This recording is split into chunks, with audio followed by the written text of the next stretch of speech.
കോൺഗ്രസിനെയും ബി.ജെ.പിയെയും വിമർശിച്ച സിപിഐഎം മുതിർന്ന നേതാവ് പാലോളി മുഹമ്മദ് കുട്ടി ബി.ജെ.പിയുടേത് അപകടം പിടിച്ച രാഷ്ട്രീയമെന്ന പാലോളി മുഹമ്മദ് കുട്ടി അധികാരം എവിടെയാണോ അവിടേക്കാണ് കോൺഗ്രസ് നേതാക്കൾ ചേക്കേറുന്നതെന്നും എന്നാൽ കമ്മ്യൂണിസ്റ്റ് പാർട്ടി ന്യൂനപക്ഷങ്ങൾക്കൊപ്പമാണെന്നും പാലോളി മുഹമ്മദ് കുട്ടി പറഞ്ഞു. കേരളത്തിൽ മൂന്നാമതും ഇടതുപക്ഷം അധികാരത്തിൽ വരുമെന്നും അദ്ദേഹം കൂട്ടിച്ചേർത്തു.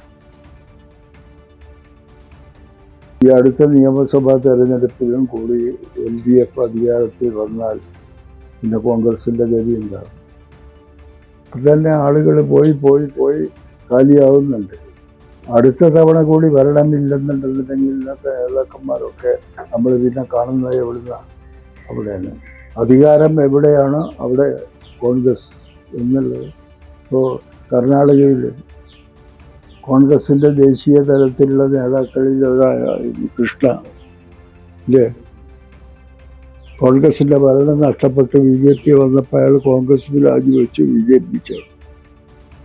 എവിടെയാണ് അധികാരം അവിടേക്ക് പോവുക എന്നുള്ള സ്ഥിതിയിലേക്ക് മാറുകയാണ്.